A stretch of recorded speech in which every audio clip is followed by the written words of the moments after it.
Hello everyone, welcome back to my channel. Happy Sunday to all of you. Kanye West goes to Albania and meets with Prime Minister Rama. What's up with that story? We're gonna start with this today.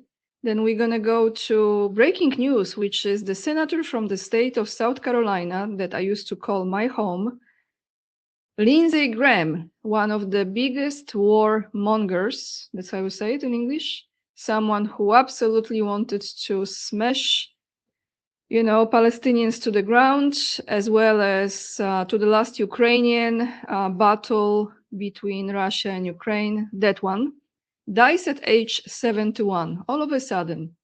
So we're going to look into this as well. Then we go to a very important story that a lot of people don't give too much platform, and that is about missing children in Venezuela.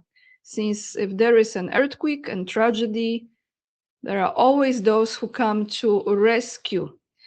But since it's Sunday, I think for a change, it will be good to start with something different, more lighthearted and beautiful, because there are beautiful moments in human experience as well. And I think you will all appreciate this very short and very sweet video. Before I play it for you, I have to say thank you to Fred, who supported me on PayPal. Thank you for your donation. And thank you to everyone who is joining my Patreon and locals accounts, because I am independent on my channel. I don't have any sponsorships, and your support is very much appreciated. So let me take to this video, guys, and then we go to the serious news.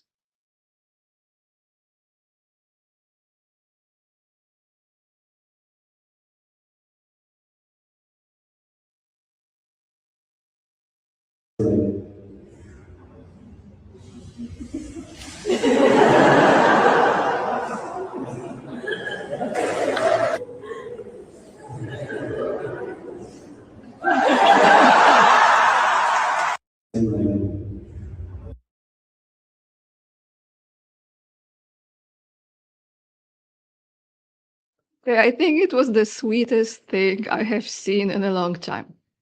I will put the link down below in the description box. So if you want to share it to brighten someone else's day, please go for it. Now let's go to the Kanye West story. So he arrived to Albania.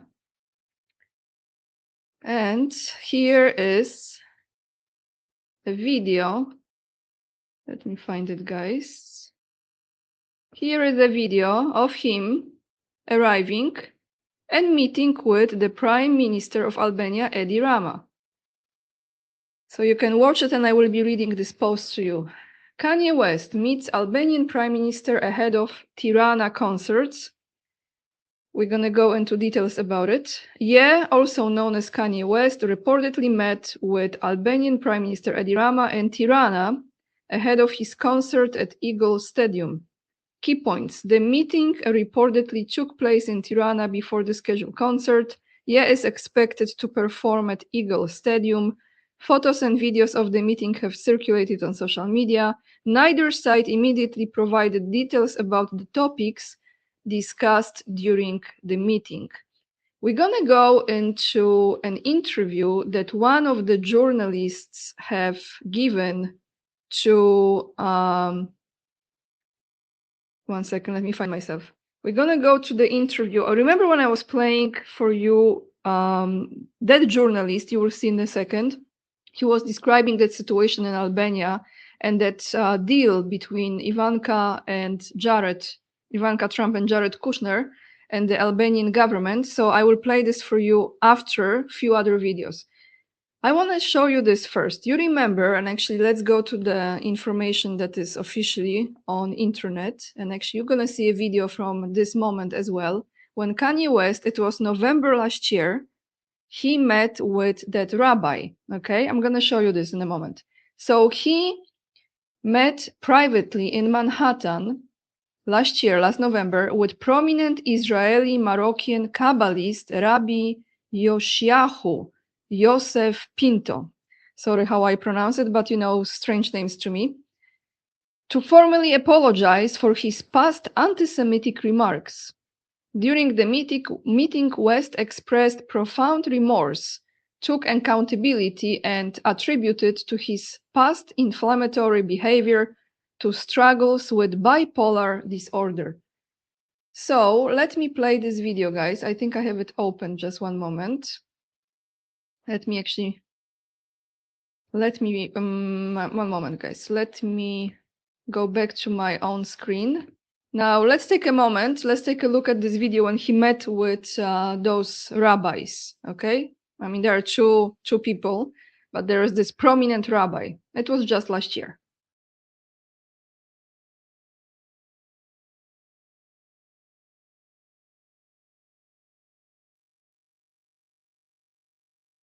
I feel really blessed to be able to sit here with you today and just take accountability.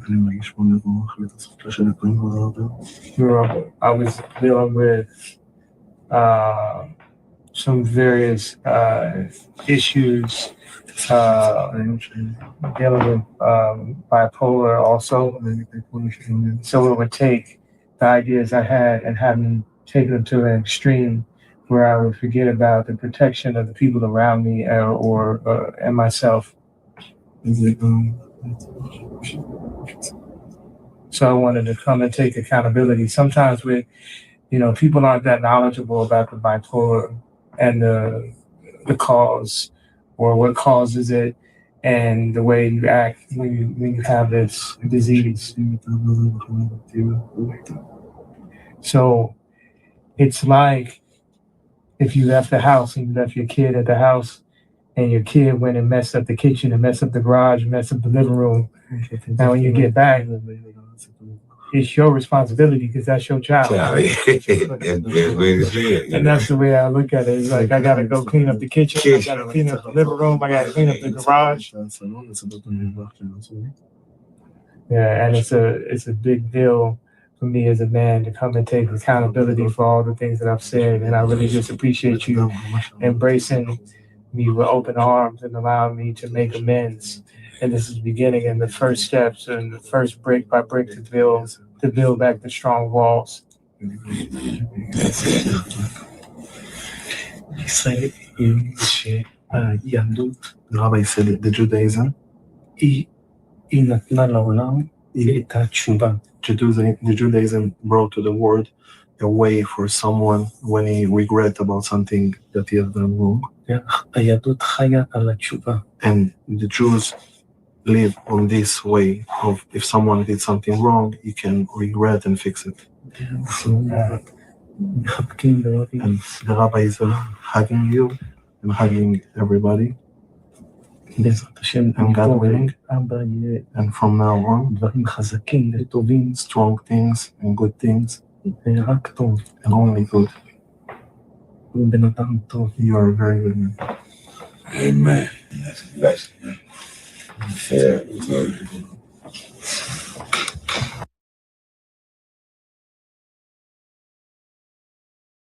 So you can always fix it unless you're Palestinian or, Turkish or Egyptian soon. But let me just say a few things here. First and foremost, to me, this is not real Kanye. I don't know who this is, but I don't believe that was real Kanye, all right? Double, triple, quadruple, as I say, or clone or whoever. Nevertheless, the story is, let me take you now to brief part of this interview that Sean Ryan had on his channel with Candace Owens, right? So let's take a listen. I mean, it's so obvious, right?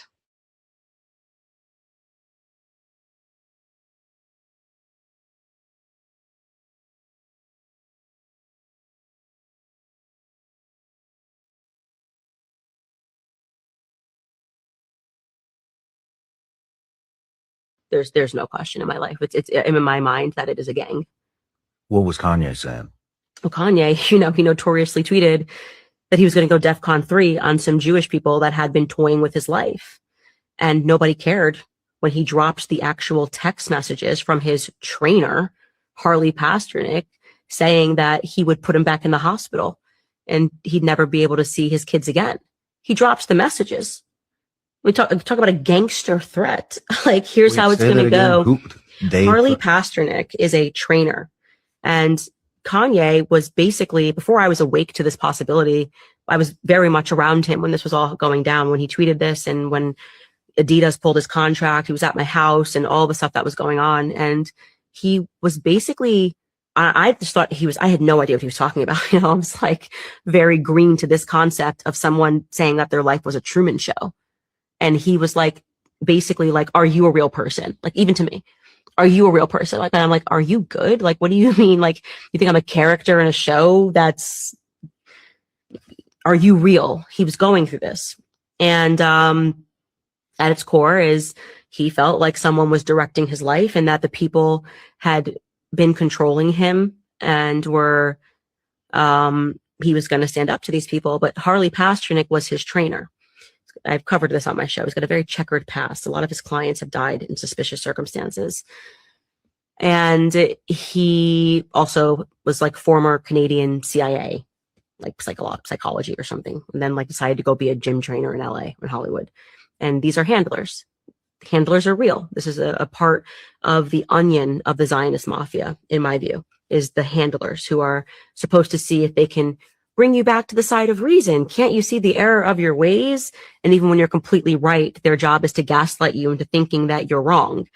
And I've had my experience. I believe that I had handlers and didn't recognize it. But Kanye, when he kind of really woke up to that, Harley Pasternak, he shared the message that Harley Pasternak, his trainer, gym trainer, wrote to him. And he said, here's how it's going to go. Maybe he said, you're going to say sorry or something. And then the message reads, or I'll take you back to Cedar Sinai, because Harley Pasternak is the one that got Kanye put on a Psych 5150 hold when they drugged him. And he said, and we'll take you back to, I think he described it as La La Land. And he said, and play dates with your kids will never be the same. We'll drug you out of your mind. Holy shit. It's in writing. And the media just let it go and said Kanye was crazy. I said, no, Harley Pasternak's crazy. Who the hell is this man? That's not how a gym trainer talks. Who is this guy? Holy shit. And so when Hollywood stars have been screaming and trying to tell you that something is wrong and that they suddenly wake up to the fact that they're in a prison, the first thing that happens is another layer of the onion comes out and calls them crazy. That's how that works. They say this person's having an emotional breakdown. They diagnose the people. And the reason for that is because it was that strategy of modern psychology was developed by Sigmund Freud, who was a Satanist, full stop. He was into Jewish mysticism, the occult, Sabbatian Frankism, and he began gaslighting kids who actually were being raped by their parents in Vienna. That is the true story of Sigmund Freud. There's a book on it by the man who controlled his archives called The Assault on Truth. This is a book written by a Jewish man. So there's no anti-Semitism in this book. And he worked under Anna Freud and was due to become the next director of a Sigmund Freud archives. So he was a fan of psychology. He believed in Sigmund Freud's theory, which was that kids are attracted to their parents. Wacky. And then he learned to speak German so that he could read Sigmund Freud's notes and his letters that the public has never seen. And he realized that Sigmund Freud was a complete fraud.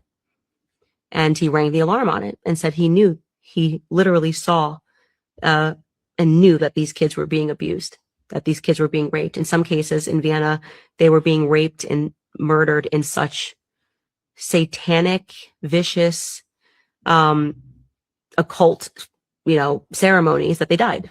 And he would then go to the morgue. He observed their injuries. He knew it was real. And he lied because he was protecting his pedophile friends. And so they developed, Sigmund Freud's contribution to society is gaslighting. He created gaslighting.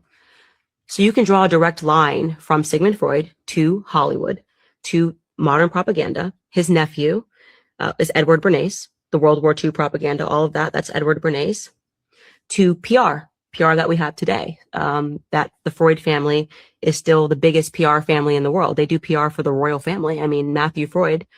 And this is where we're at, is gaslighting is another onion piece of a layer. So when you realize someone's wronged you and you say, this is wrong, they then send people to try to make you think that you're the crazy person. And I dealt with that firsthand, saw how the mafia moves, trying to convince me that I had done something wrong when I tweeted genocide is always wrong. The messages were insane that I received. I had to read my tweet like 1,000 times and go, did I say something in here? Like, genocide is always wrong. You said genocide is wrong, and then genocide is always wrong. Mm-hmm. There's no question in my life.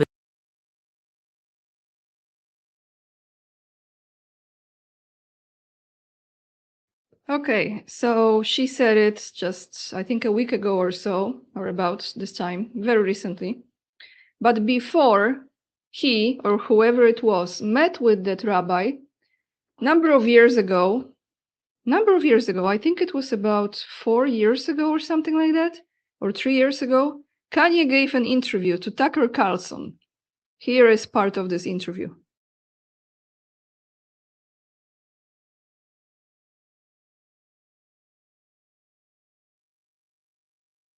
I had a dinner with Ivanka, Jared, and Josh.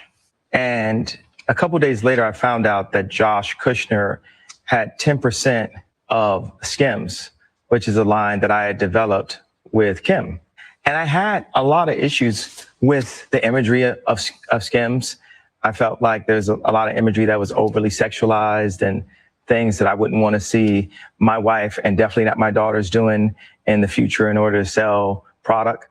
But it reaches another level when it's like, okay, well, this is what my wife is doing and this is what she's doing for our children. But it reaches another level when her business partners are selling pieces of the company that they don't have to, because the company's already so successful and it's an internet-based company. So it's like they're really just selling off the company in order to create more relationships for themselves that are unneeded. It's like when I went to the Gap and with our release, they just like, they shoveled it out. I'm very cautious with my words. I'm really big on being able to have an adult conversation in front of the children. So I don't use explicit language in interviews, especially. So I found out after this dinner that Josh Kushner had 10% of Skims and I had 5% of Skims. And regardless if, Josh Kushner figured out how to put $150 million, I'm sure it wasn't out of his own account, but $150 million. And I'm sure Jared still has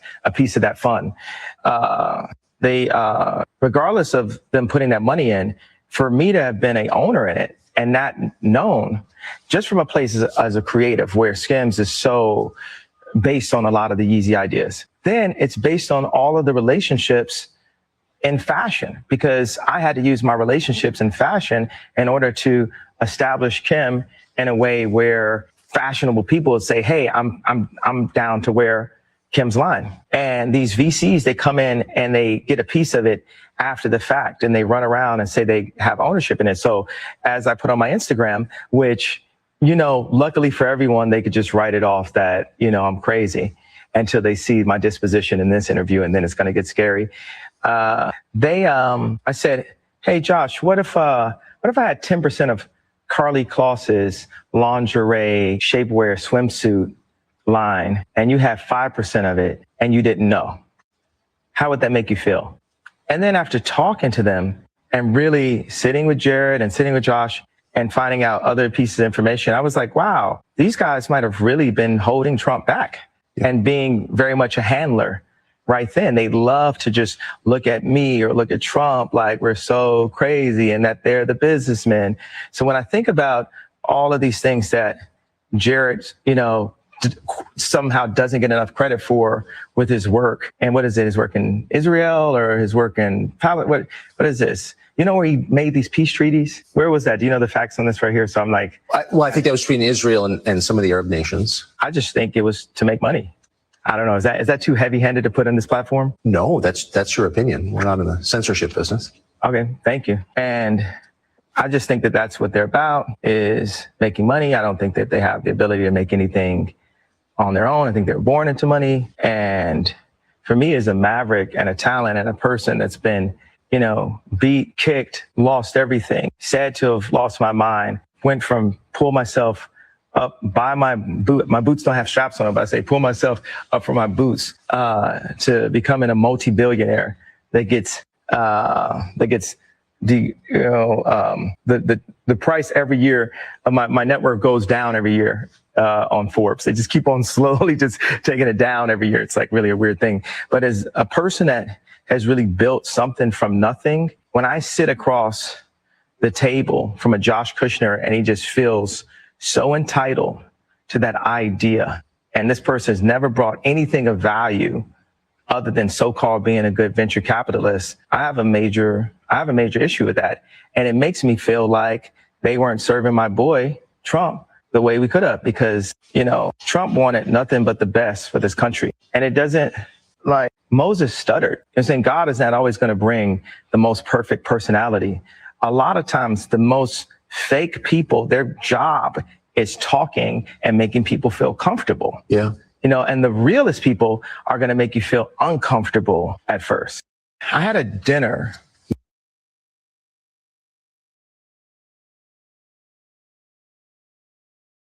So much has changed since then. Well, I think it was before Tucker was fired from Fox, when Kanye West still supported Trump. And when I didn't know any of what's really going on, I had a completely different idea about the geopolitics. But this is making a full circle. If you don't know who Carly Close is, I think that's her name. Previously she was a model and she's married to Jared Kushner's brother. So this is a full circle. Now he is in Albania. What is the story behind this visit? Is it just the concert or there is more to it? So let's take a listen to this interview. This journalist who will be answering those questions is the same one that I have presented to you several weeks ago when he was describing the level of corruption in Albania. And that is around that, not just this deal with Kushner and Ivanka, but how really in a long term this has been happening in the country that is really, you know, people are having a lot of hard time to pay the bills and just make a living. And this is someone who is Albanian originally, I believe. So he knows a lot. So let's take a listen to this interview because we're not gonna hear it anywhere else probably.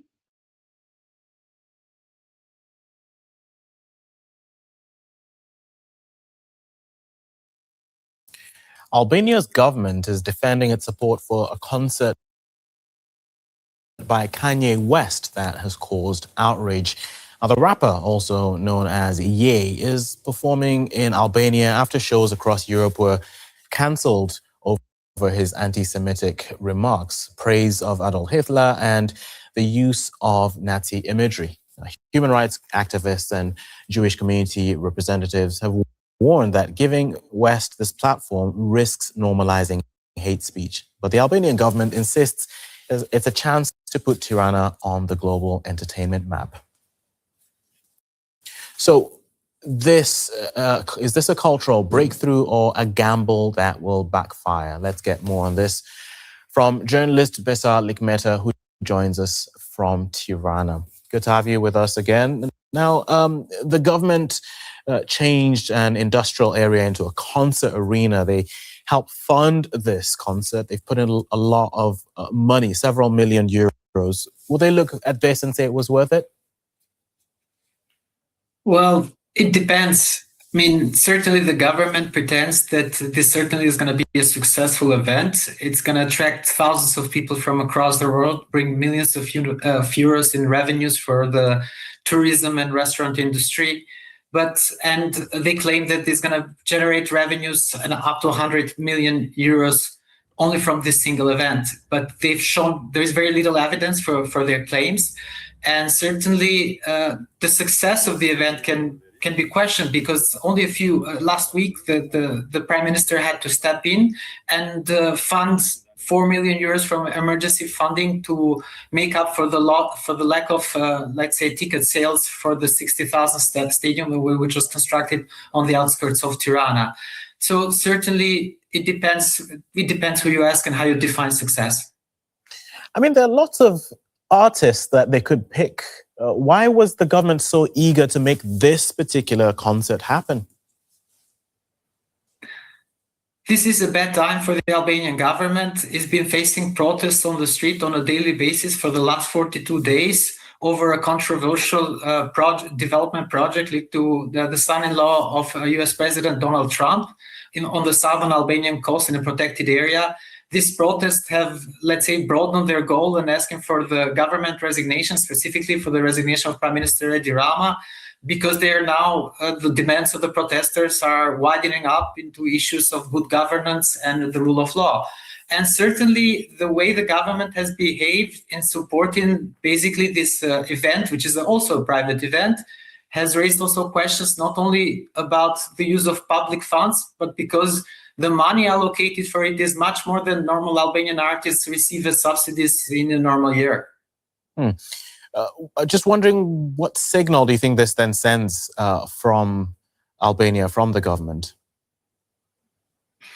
Well, it sends a signal that the government is aware that its image abroad has taken a hit with the Flamingo Revolution, the daily protests on Tirana's streets, that questions have been asked by international media about corruption and ties to organized crimes and its links with the Albanian government, that this has tarnished the image of Prime Minister Rama in Europe, but also in other countries. And they certainly wanted to put up a spectacle with this controversial artist and draw attention to Tirana and try to improve a little bit of that tarnished image. And with this, adding to, of course, the protest you mentioned, will this cause the protest to continue, or do you think it doesn't affect it?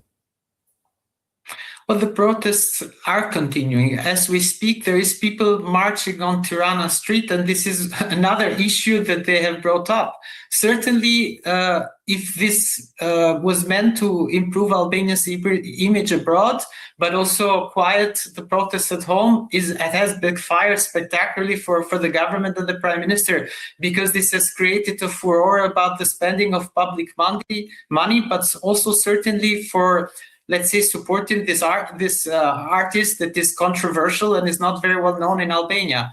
The government not only had to fill in with the ticket sales and spend millions of euros, but also has been distributing tickets to school children, teenagers, and members of the public administration for free to fill up the stands of this concert, which begs the answer if this is a real success as they're projected it to be. Journalist Besa Likmeta, thank you for that update.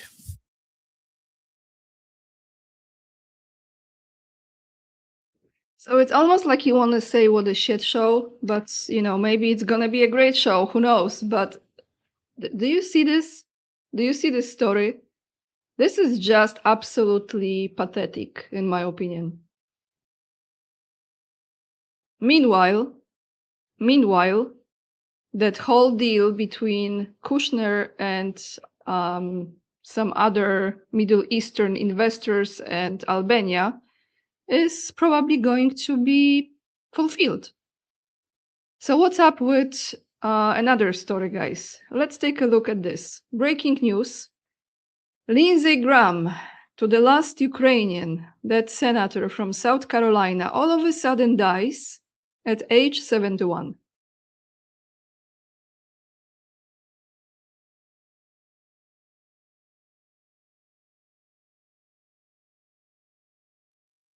We have just learned in the last few moments that Senator Lindsey Graham from the state of South Carolina has died at the age of 71. His staff said in a brief statement posted to social media just late tonight that the senator suffered from a brief illness and then passed away. This was unexpected. A longtime member of Congress, first elected to the House of Representatives in 1992. He has served as South Carolina's senator since 2003, elected to the Senate in 2002.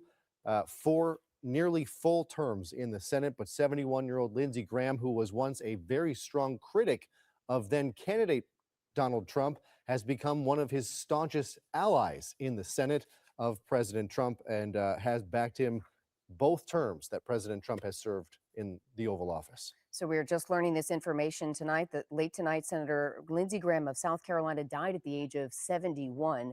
What this means now heading into the midterm elections will all be determined in the next several days. We've still not heard from the White House tonight. This is just information that is coming in the last few minutes. So as Lindsey Graham was a frequent guest on Sunday morning talk shows, we expect we will hear much reaction in the next few hours. And control of the Senate is a big question heading into these midterm elections.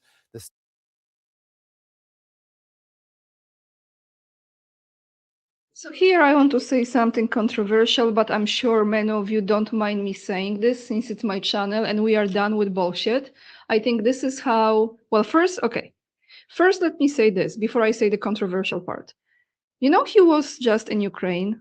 He was just visiting Ukraine and going through that drone facility, I think like weapon facility, inspecting something, looking at something and talking about some sanctions on Russia, etc. So he was just in Ukraine.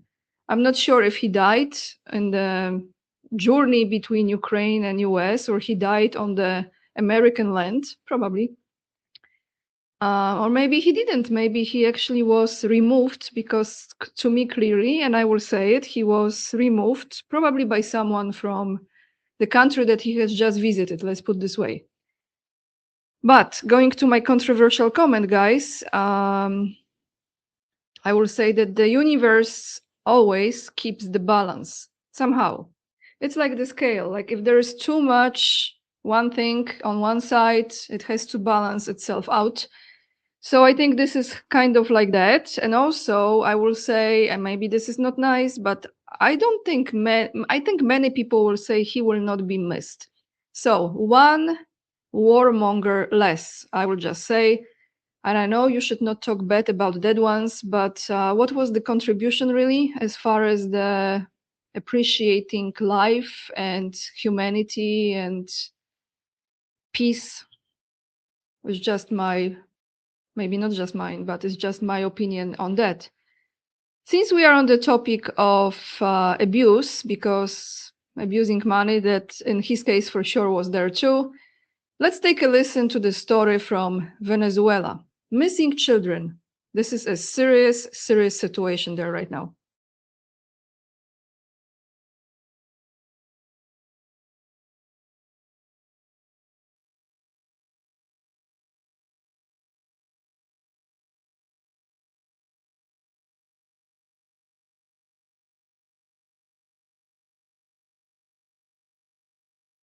This is what's really weird. So, you know, Venezuela, right? The whole thing with earthquake and whatnot, right? Guess who's on the ground right now when it comes to relief and efforts? Bill and Hillary Clinton. Oh, they shopping. So the Clinton Global Initiative is actively working with Venezuela to help with aid missing kids. So there's thousands and thousands of kids missing, and there is reports allegedly of kids being trafficked, allegedly. Now you look at the Clinton Global Initiative, who's on the ground, kind of weird. I talked to somebody, they gave me some vital information to where they work in that sector, and they confirmed that certain people are grabbing kids saying, oh, I'm their caretaker, I'm their uncle or aunt or whatever. Oh, no paperwork, no nothing. They're claiming these kids and then poof, pow, they're gone. That shit's sad because you think about those third world countries. I've lived in one. You see these kids and they're just out on the street, unaccounted for. Yeah. You see a lot of these weirdos overseas that come from all over the world to do weird shit. Yeah, no, it's sad. And that's why we got to bring awareness to this, because it's happening. It's the biggest business on earth, trafficking. So the earthquake, thousands of people died. You're estimating at least 100,000 people missing. Over 700 buildings gone. 700. That's a whole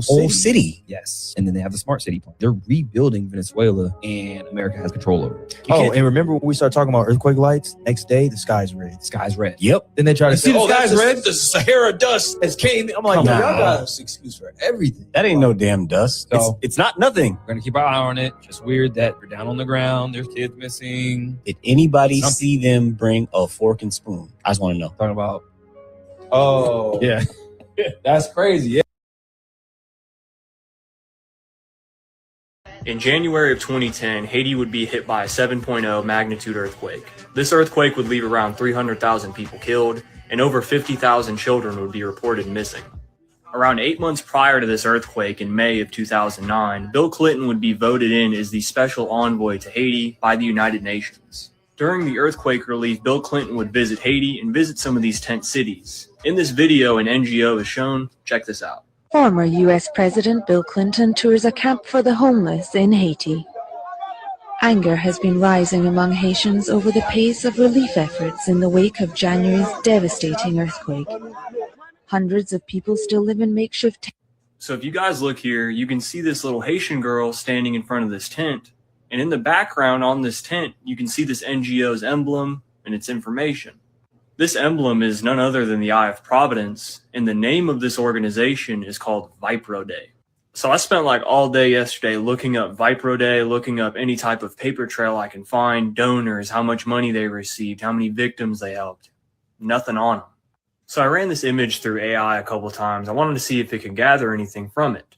It turns out that Vipro Day is actually an acronym.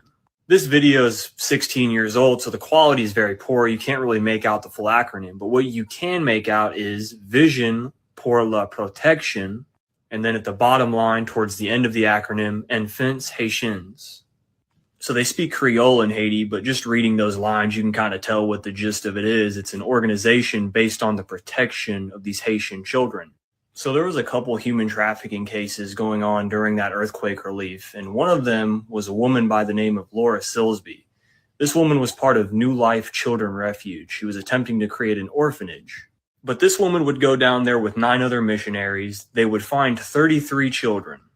We know the significance of 33 with Masonry. We see them do that a lot with news stories. They'll put the number 33 in somewhere to send a message to other Masons.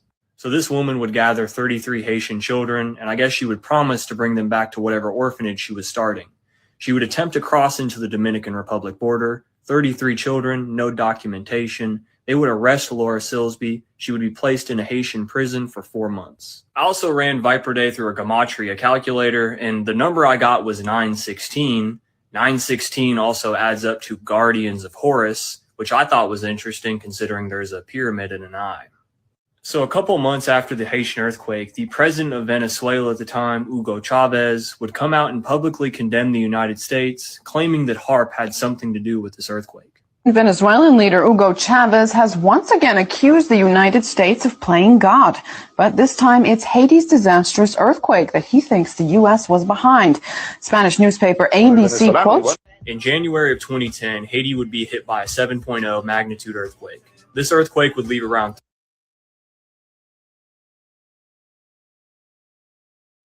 So there you have it, everyone. It's the same formula again, right?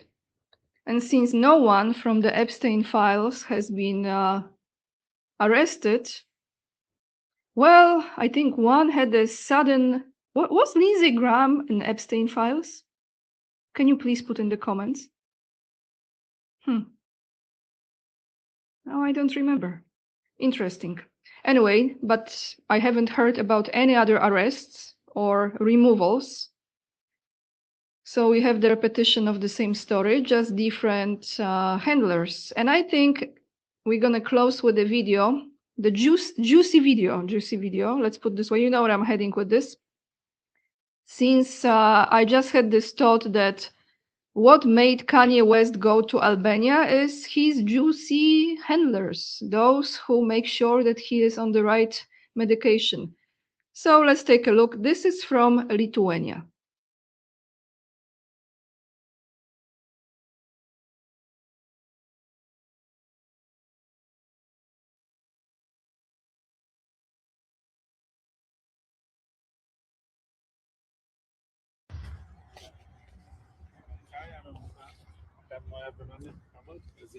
Labas.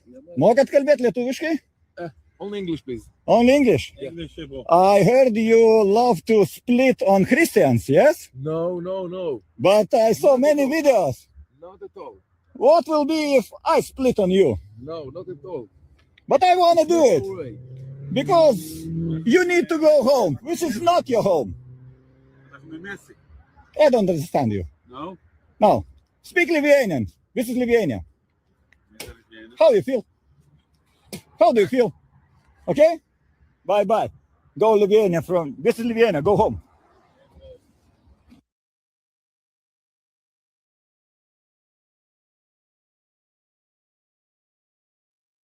I wonder if they went home.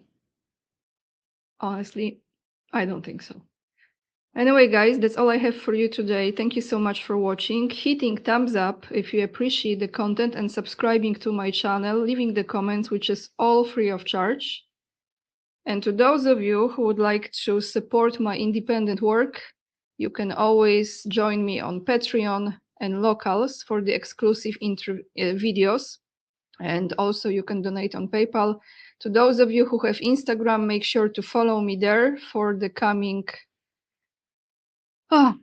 trips. I cannot wait, guys. Can I just tell you, I cannot wait. Few more videos I will record, and then I will be away for, I think I'm gonna take a social media break or any digital devices break for about, I try at least 3 days. 3 or 4 days, like no touching iPhone, no touching computer, which I haven't done. I don't know for how long. I think since forever. So follow me on Instagram. You find the link down below in the description box. With this being said, lots of love. And remember, we are the leading edge and we are saving humanity. And I see you in another video. Bye, everyone.